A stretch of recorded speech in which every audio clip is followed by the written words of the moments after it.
Thank you. Let's bring in ABC News meteorologist Samara Theodore. Samara, another round of those dangerous winds on the way. That's right, with these winds continuing to fan the flames, but they're also moving the smoke. Very heavy smoke expected in places like Santa Monica this evening, and even as far south as Redondo Beach and Long Beach, and this smoke could get worse. The National Weather Service has now issued a red flag warning through Wednesday. Winds could gust as high as 50 miles per hour. Some foothills of the mountains, they could reach 75 miles per hour. We're also anticipating winds to peak on Tuesday. Santa Clarita could see winds as high as 51 miles per hour. Not quite as strong as last week when they hit 100 miles per hour. It was then that the National Weather Service actually issued a PDS warning that verified a particularly dangerous situation. This is something that's very rare for them to issue, usually every 5 to 10 year weather events, but they issued 3 in the last 3 months. And as we see a changing climate, we're also going to continue to experience more extreme weather. Yeah, and those new alerts, not what the firefighters need in those communities right now. Samara, thank you. And tune into This Week tomorrow morning. Jonathan Karl has the very latest on the LA wildfires with FEMA Administrator Deanne Criswell and California Senator Adam Schiff. We do have other breaking news to report tonight about Special Counsel Jack Smith. The Department of Justice announcing his resignation in a court filing today.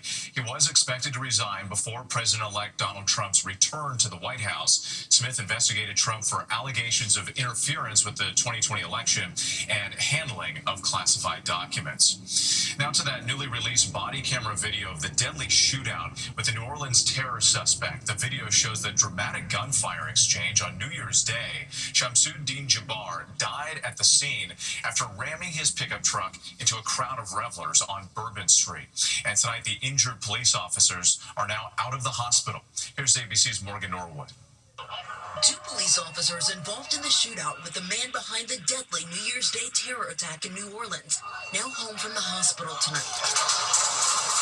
Their recovery comes as New Orleans police released an edited, dramatic body camera video showing 42-year-old suspect Shamsuddin Jabbar immediately opening fire on officers just moments after he plowed through a crowd on Bourbon Street, killing 14 and injuring dozens. In the nearly 12-second clip of the encounter, officers ordered Jabbar to surrender before a barrage of gunshots erupt. One slow-motion clip shows the suspect's hand and the deployed airbag.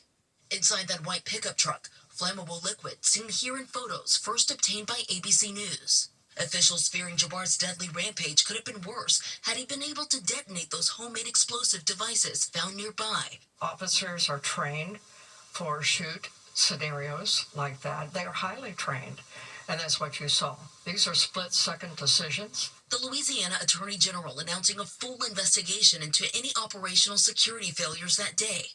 And as the city looks for answers tonight, the heartbreak lingers. Family and friends remembering 18-year-old Nakira Dido, the youngest of the lives lost in that New Year's Day tragedy, which she was laid to rest today.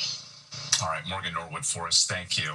There's still much more ahead on World News Tonight. To the index now, and a passing to note, singer Sam Moore has died. Half of the 1960s duo Sam and Dave, best known for hits like Soul Man and Hold On, I'm Coming. He later had a solo career. Sam Moore was 89. Still ahead. Finally tonight, the men and women on the fire lines. All week long, we've seen the images. Firefighters battling historic infernos, closing down houses, businesses, and schools, desperate to save what they can in communities across the LA area. Despite the exhaustion and frustration, their courage and fortitude shine through the darkness, as well as simple acts of kindness. Tonight, a grateful community embracing these brave first responders. The LA Kings hockey team taking to the ice in uniforms with the CAL FIRE logo. This LA coffee house preparing lattes and snacks for the crews, delivering them to firehouses. Yes. Thank you. Because of you guys. Hotels putting up scores of firefighters. These trucks parked outside an upscale Santa Monica hotel where they can get a much-needed break. The one thing that they really wanted the most was to definitely have a shower. The hotel's manager evacuated from her own home, but still taking the time to help, her heart full of gratitude. If there's anything that I could say to them, it's just the ultimate thank you. They bravely run towards the fire as opposed to running away from it. And I hope they know how treasured every first responder is. Treasured indeed. Thanks so much for watching tonight. Good night.